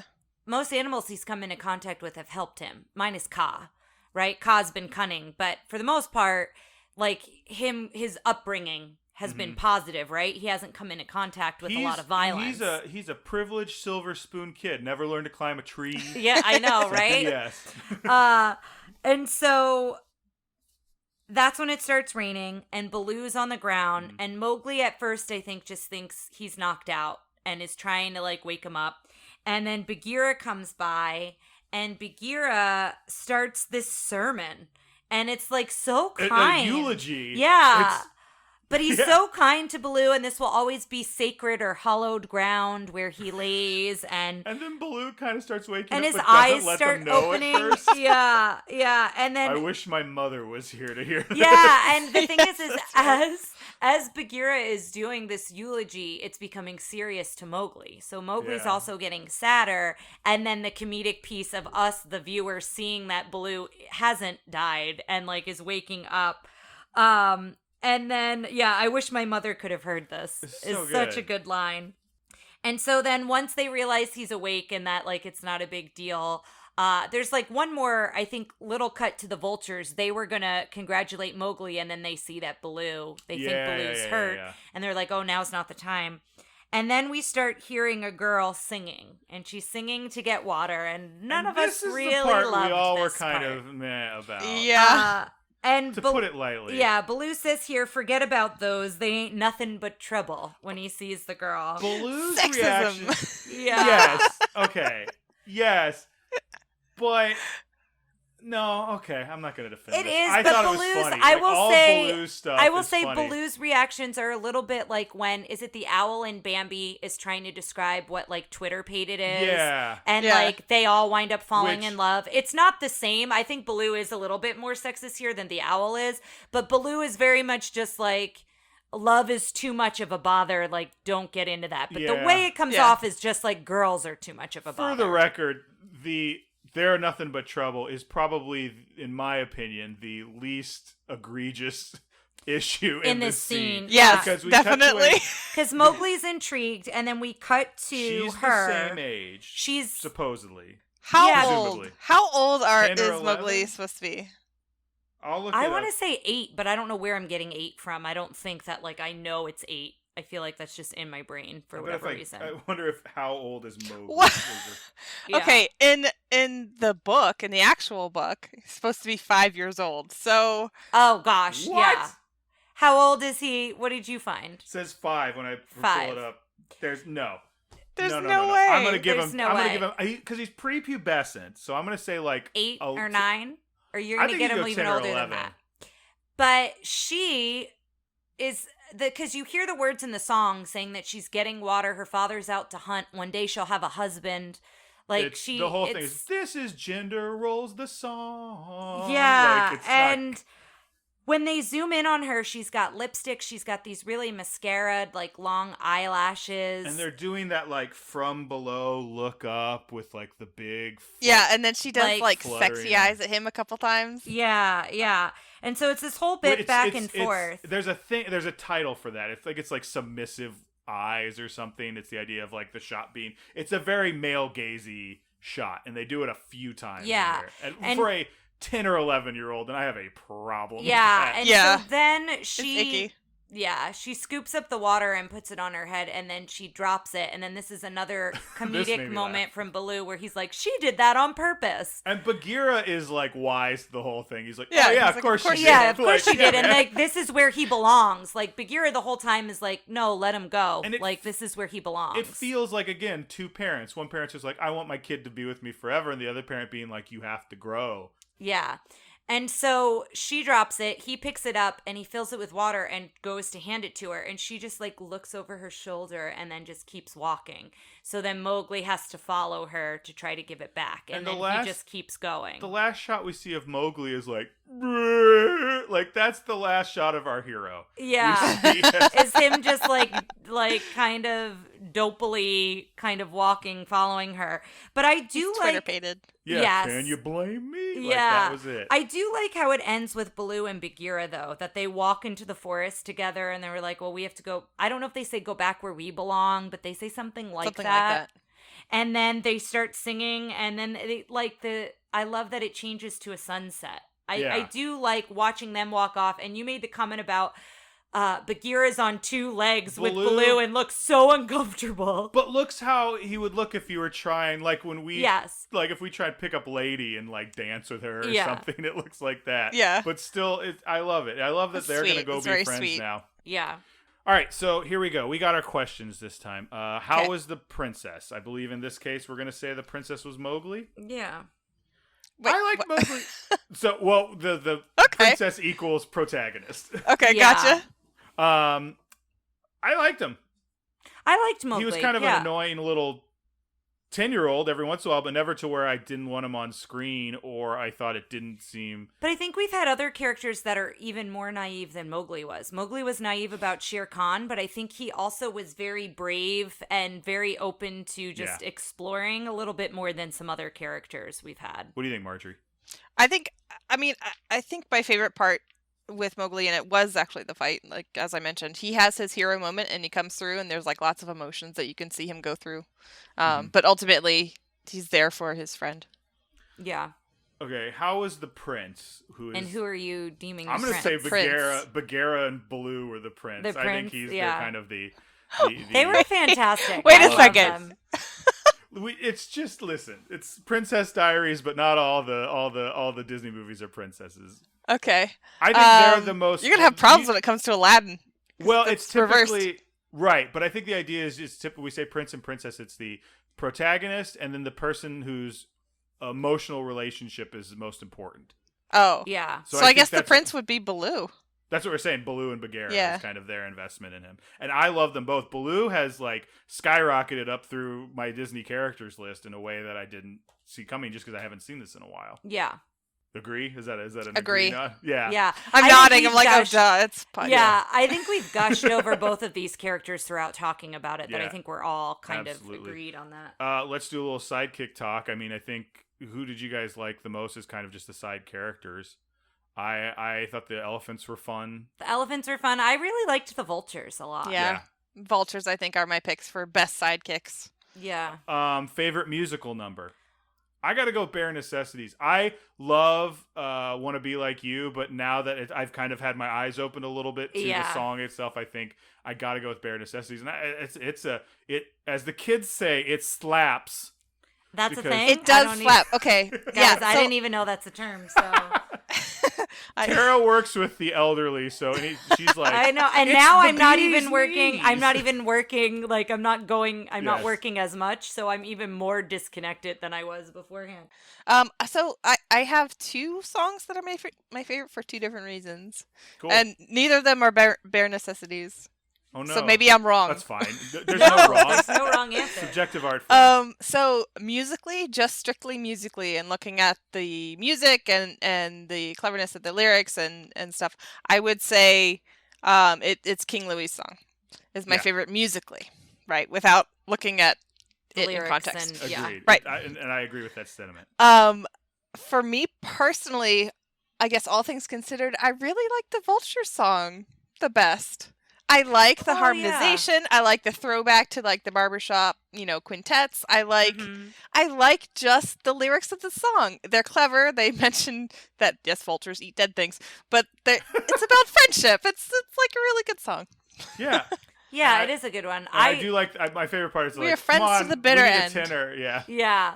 Yeah. I like Bare Necessities quite a bit, but I almost like the the whole song is good, but I love when Mowgli sings it when he's so happy because he thinks he's with Baloo, even though Baloo's trying to walk him back to the village at that point. I like that little reprise of it too. Yeah. They're all good songs. Yeah. Now we've usually got the Does It Hold Up, and I think we've talked a lot about those things about the female representation, which is kind of non-existent, not really minus there. the elephant is in there, but that's about the it. ethnic representation. There's not really any guns or firearms or any drinking or smoking. But I mean, we've got the general question of like letting a kid just sit down and watch this.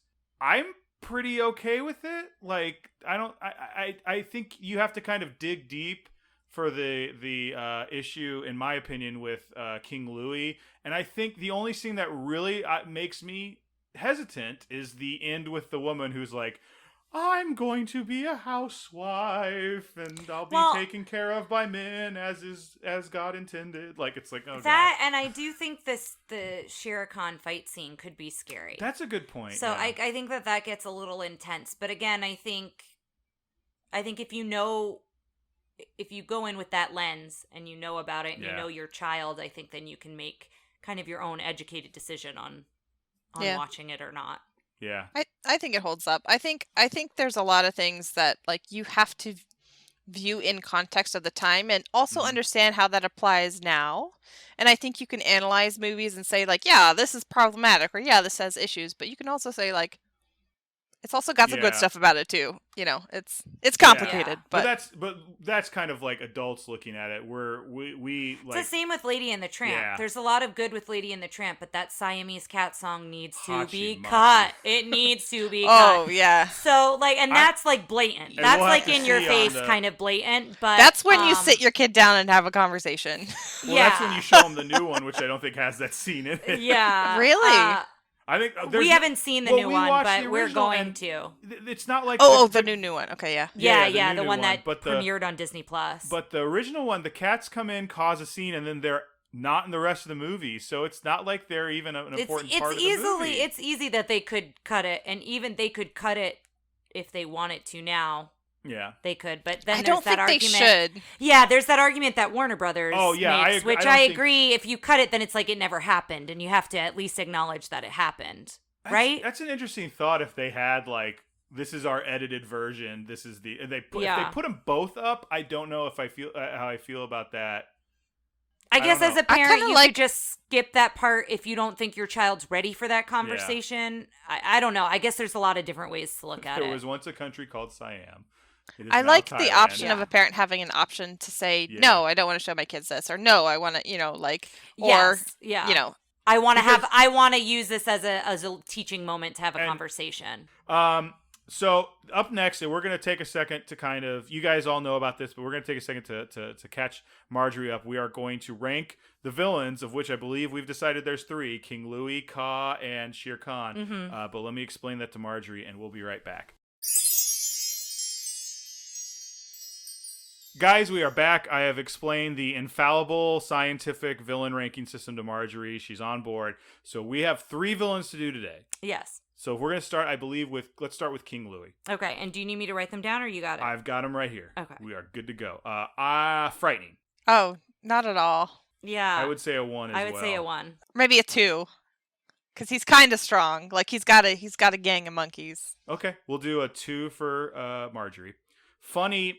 Here's the thing. I remembered him being funnier than he was. I think he's kind of zany, Yes, but I think he's like a 3. I think Yeah. he's fun. Maybe Yes. he's not Yes, funny, but he's funny, fun. But he's fun. Yeah. So I would for give me, him he'd be like 3. a 4. He's kind of a silly character. Where do you rank him, Tara? A 3. A 3? Okay. Fierce. No, Mm, probably no, a 1. I'm gonna give him a 1 for Yeah. that. He does have presence. Okay, what do you want to give him? If we're talking about presence, I'd probably give him a 2 or a 3. You got to pick one. Gosh, 2.5. No, okay. I'll give him a 3 because he's fun. Okay. I like him. He has presence So in that. the next one we have is effective. Now, I think he gets a 1 in effective because, well, he gets Mowgli for a half a second, so maybe a 2 or a 3. Yeah, for they me. bring it. But to me, his henchmen bring him back. His evil plan is to learn how to make fire, and he he never- does not achieve that Yeah, at all. 2. So, I'll give him a 2. Yeah, that sounds like a good one. Let's do 2s across. Well, I mean, I don't want to tell you guys what to do, but it sounds Yes. like 2s across the board. Mm-hmm. Design. This I want to He's give got a him. high design. 'Cause Yes. he looks like such a good orangutan to me. I'd say a 4 or 5 for me. Yeah. I'd give him a 4. I'm gonna give him a 4. Okay, we got 4s across the board. Go Away Heat is a 1 for A me. 1. I was 1. excited to see his character. So. Yeah. I gotta be honest, and I'm maybe playing my hand a little early. I don't think any of the ones from this one have Go Away Heat for me. No. They're all No. interesting and intriguing. And Yes Factor, I'm gonna. What do you guys want to give him? How excited were you to see him when he appeared on screen? I'd say a 4. I'd say I a kind of 4. mentioned it. Yeah, I mean, His animation's amazing. yeah, and that was usually one of my favorite scenes as a kid too. So it had that nostalgia piece to it of being excited. Okay. I will add these up later, so let's just go on to the next one, which is Kaa. Okay. So the first one on Kaa is frightening. So I think the concept of being squeezed by a 3. python is more frightening. Yeah, more Yeah, frightening than and King Louie. I think I'd only give it a 2, but I was still... gonna give him a 3 because I think the hypnotizing piece, you're no longer in Ooh, control. that's a good point. Yeah, Right? Like, 3. so he's Even taking your Bagheera is control afraid of away. him. Yeah. Yeah, that's 3. a good point. All right, you've talked me into a 3. Funny. I think he's a 4 or 5. I really I liked think he's Kaa. funny. He's a little zany too, but the whole bit with Shere Khan and the sinuses and like that whole thing I thought was really funny. I liked the Yeah. accordion noise every time. Yeah, like, I'm gonna give him and a 4. limping away. What do Yeah, you? I what do give you him a 4. A 4. Okay, 4s across the board. Fierce. I think he's more than King Louie in the fierce department, but not much. So I might give him a 2. I'm gonna give him a 2. I give him a 2. Yeah. Okay. For me, he's less than King Louie because I gave Yeah. King Louie a 3. I know Yeah. you love some Louie. I do. Effective. good. Now he captures Mowgli twice. He never, but he eats, never him, eats him. but he does capture him twice. He's good at being grabby, but not much Yeah. else. And he Yeah. keeps away from Shere Khan. He I'm gonna tries give a with 3. everyone and fails Yeah. all the time. I'm going to give Yeah. him a 2. Okay. I'm gonna give him a 3. Don't let me. No, because he does hypnotize Bagheera. Like he does, he doesn't get to hypnotize Shere Khan because he's not about that nonsense. But Okay. Design. He's getting another 4 from me because I thought they did a good job. Like I think as an animation, we didn't really talk about. We talked about the idea that he was always off screen, but like, I feel like the managing of like they were where really he would clever. be Yeah, and they how were it would really work clever would be on hard. what to do with him because he was so long. Like when his tail gets knotted up and gets caught in things when he's escaping, when he's leaving, and Yes, I would agree 4. And also, Yeah. like, I forgot to mention, you almost always see the back of his throat. Yeah. Oh, It's yeah, so that's right. common. You see, like, literally the hole going down his throat, It's like, not every time he just talks. Yeah, it's not just like a black void like it feels like in other characters. Like, But his you is don't see like- that with any other character. Yeah. It's with him because he wants to eat everyone. yeah, 4. Okay. Go away heat. This is another 1 for me. A 1, yeah, because I really like him. A 2, maybe. But I like him a lot, too. Yes factor. I think he was lower for me going into this than King Louie, but it's interesting because coming out of it, I like him again. I'm gonna give him a 3. I actually liked him more than 3. I especially like his whole interaction with Shere Khan was one of my favorites. You I gave think. King Louie a 4. Oh, I did. Yes. I'm So- giving him a 3. You can knock King Louie down if you want. No, I think I was more excited nostalgically for King Louie. So Okay. keep Cod That's a how I 3. felt That's too, fine. yeah. All right, and finally we have.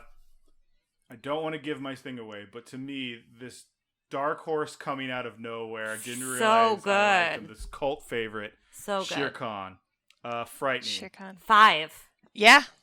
He's merciless. I think he's ruthless and merciless and Yeah. he's scary. And from the moment he enters the screen, like he's 5.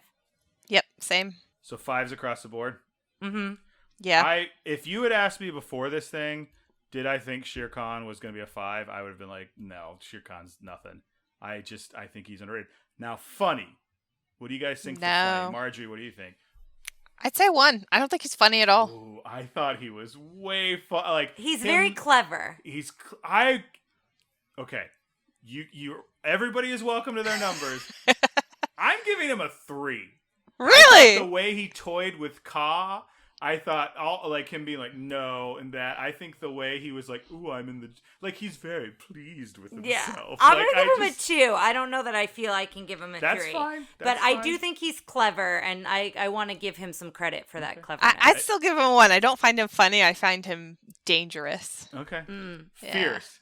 He's a 5. He's He's a fierce. 5? He's a 5. Yeah. Yes. Okay. He's not like Queen fierce, but he's like he owns the scene fierce. He Yeah. owns every scene that he's in. I'm giving him a 4. Mm-hmm. I really like him, but I think he could go like there's an extra mile there that's not being covered. But Okay. effective. So his goal. So His goal is to kill Mowgli. his goal is to kill Mowgli, and he's bad at it. But I would say he's effective as a villain because everywhere he walks in that jungle, everyone is terrified of him. Yes, and Yes. everyone, the minute they say his name, they know who they're Yes. talking about, and they know that like they need to be on their best behavior / stay away from him, depending on what animal you are. I don't think that makes him a 5, but I think that's a hard 3 or a soft 4. I think it's a pretty solid 4, and here's why.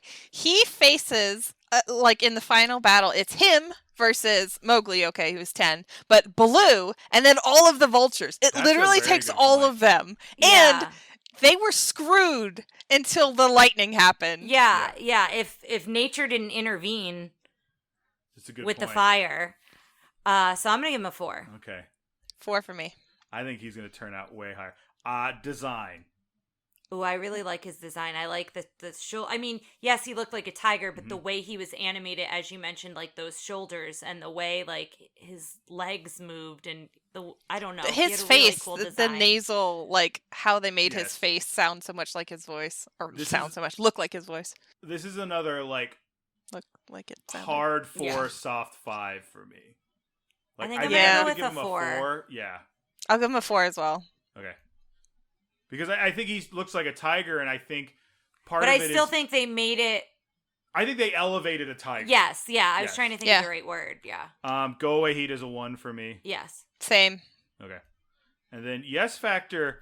I mean, here's the thing with Yes Factor, because on my next viewing of this, he will have a much higher Yes Factor than he did on That's this what I one, was going to walking say. into Yeah. Like, so for me, I'm going to go ahead and I'm going to give him a 4 because I really like him as a villain. And I think he's really intense. And I think he's got all the qualities that, like, he's got a lot of similar qualities that Maleficent has. He's not on screen as much as she is, but he has that intensity to him. Yes. And that's what really draws me into a villain a lot of times. Yeah, I'd agree. 4.